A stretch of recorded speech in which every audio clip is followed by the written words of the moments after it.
लातूरमध्ये बाजारात कोथिंबीरीला कवडी मोल भाव मिळत असल्यामुळे एका शेतकऱ्यानं कोथिंबीर रस्त्याच्या कडेला फेकून दिली।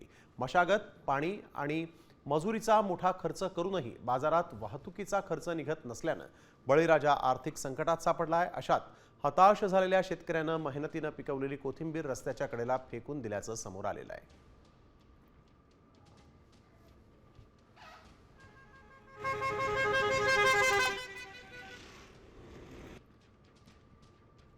तर आपण बघतोय कवडीमोल भावानं कोथिंबीर जी आहे कवडीमोल भाव मिळतोय, त्यामुळे रस्त्यावर फेकून देण्याची वेळ आलेली आहे। इतक्या मेहनतीनं पिकवलेलं हे पीक जे आहे ते शेतकऱ्यावर अशा पद्धतीनं रस्त्यावर फेकून देण्याच्या वेळ आलेली आहे।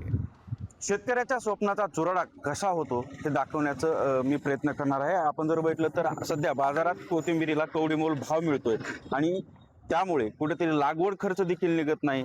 त्यामुळे या शेतकऱ्याने आता कोथिंबीर परवडत नसल्याने रस्त्याच्या कडेला टाकून दिलेली आहे। आपण जर बघितलं तर अशा पद्धतीने कोथिंबीर जी आहे ते आता रस्त्याच्या कडेला टाकून देण्याची वेळ आता ह्या शेतकऱ्यावर आली आहे। काढणीचा खर्च देखील निघत नसल्याने बाजारात कोथिंबीर केवळ कवडीमोल भावाने विक्री होते आहे। त्यामुळे या शेतकऱ्याला ही कोथिंबीर जी आहे आता रस्त्याच्या कडेला टाकून देण्याची वेळ या शेतकऱ्यावर आलेली आहे। खरं म्हणजे बाजारात केवळ 60 ते 70 रुपयाला कॅरेट ह्या कोथिंबीरीचं जाताना पाहायला मिळतंय।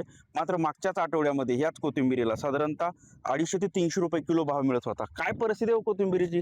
आता काय परवडतच नाही। आता हे इथं बांधणी कराय मजूर लावायला 500 रुपये हजेरी मजुराला आणि न्यायला तिथं 60 रुपये कॅरेट। काय परवडणार मग? ती कुठून काढायचे पैसे?